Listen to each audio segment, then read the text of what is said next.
কিন্তু বিশ্বাসী একটি জাতির উত্থান, পতন, শক্তিমত্তা, দুর্বলতা কখন দেখা দিবে তার জন্যও আল্লাহর একটি সুন্নাহ বর্তমান আছে।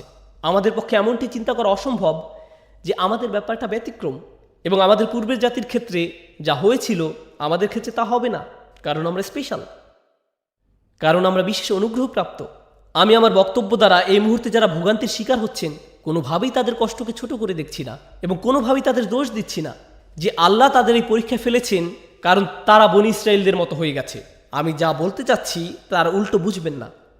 আমরা একটি উম্মাহ হিসেবে আমাদের আচরণ, আমাদের চারিত্রিক বৈশিষ্ট্য, আমরা যেভাবে আচরণ করি, আমরা যেভাবে নিজেদের দেখি, যদি আয়নায় ভালো করে তাকান, শুধু নিজের প্রতি নয়, একটি জাতি হিসেবে নিজেদের প্রতি, এবং আল্লাহ ইসরায়েলিদের যে ব্যাপারগুলোর সমালোচনা করেছেন, তিনি তাদের কোন কোন ব্যাপারগুলোর সমালোচনা করেছেন যা তাদের থেকে পছন্দনীয় জাতির মর্যাদা দুর্বৃত করে দিয়েছিল, যদি সৎ দৃষ্টিতে তাকাই তাহলে আমার আপনার জন্য দুই জাতির মধ্যে একই সাদৃশ্য দেখতে না পাওয়া বড়ই কঠিন হবে, খুবই কঠিন হবে, বিশাল চ্যালেঞ্জের ব্যাপার হবে।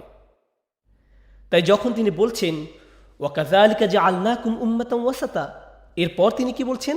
লিতাকুনু শুহাদা আলান নাস, যাতে তোমরা মানুষের উপর সাক্ষী হও। ভারসাম্যপূর্ণ জাতির তো এমন হওয়ার কথা, তারা আল্লাহর কিতাবের সাথে অবজ্ঞাপূর্ণ আচরণ করে না, তারা ন্যায়পরায়ণতার গুণে গুণান্বিত, তারা ঐক্যবদ্ধ জাতি, তাদের একের জন্য অন্যের রয়েছে চিরন্তন ভালোবাসা। শুধু তখন নয় যখন মানুষের শরীর থেকে রক্ত ঝরে, শুধু তখন নয় যখন তারা নির্যাতিত হয়, কারণ এটা মুনাফিকি, এটা আসলেই মুনাফিকি সুলভ আচরণ। ওহ, আমাদের ভাইদের শরীর থেকে রক্ত ঝরছে ফিলিস্তিনে।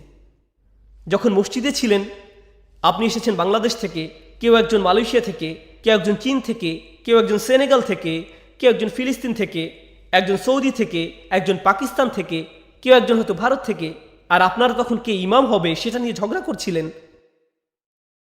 তখন উম্মার জন্য ভালোবাসা কোথায় ছিল?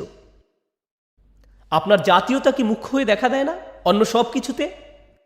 আপনার পক্ষপাতিত্বকে অন্য সব কিছুতে মুখ্য হয়ে দেখা দেয় না? কিন্তু যখন ওয়াইয়াতুকুম উসারা তুফাদুহুম, কেউ একজন বিপদে পড়লে হঠাৎ করে আমরা এক উম্মাহ, অন্য সব কিছুতে আমাদের এক উম্মাহ হওয়ার ব্যাপারটা কোথায় গেল? এসব কথা শুনতে কষ্ট লাগে, এমনকি আমার জন্য বলতেও কষ্ট হচ্ছে, কারণ আমি আপনাদের সম্পর্কে কথা বলছি না, আমি আমার সম্পর্কে কথা বলছি। রাসূলুল্লাহ সাল্লাল্লাহু আলাইহি সাল্লাম বলেছেন, আমরা হলাম একটি শরীরের মতো, কাজাসাত, এই উম্মাহ একটি শরীরের মতো। তাই আমি যখন উম্মার অবস্থা নিয়ে সমালোচনা করি, তখন আমি যেন আমার হাতের সমালোচনা করছি বা আমার পায়ের। এখনো আমি, এটা অন্য কেউ নয়, এটা অন্য কারো অপরাধ নয়। এই উপলব্ধিটা খুবই গুরুত্বপূর্ণ, কারণ এই আলোচনা শুনতে যতই হতাশাজনক লাগুক, আমাদের বুঝতে হবে অন্য মানুষেরা সমস্যা নয়, এটা অন্য একজনের জন্য নয়, এটা তাদের সমস্যা নয়। যদি ওই মুসলমানরা ভালো হয়ে যেত তাহলে আমাদের সবার অবস্থা উন্নত হতো না। ওরা, তারা, এসব বলা বন্ধ করুন। আমরা সবাই এই সমস্যার অংশ, এটা সম্মিলিতভাবে আমাদের সমস্যা। পরিবারে যদি কোনো সমস্যা দেখা দেয়, আপনি তো তখন বলতে পারেন না এটা তাদের সমস্যা, এটা আমার বাবার সমস্যা, ওটা আমার ভাইয়ের সমস্যা। না, এটা আপনারও সমস্যা। আপনি তো একই বাসায় বাস করেন ভাই, একই বাসায়।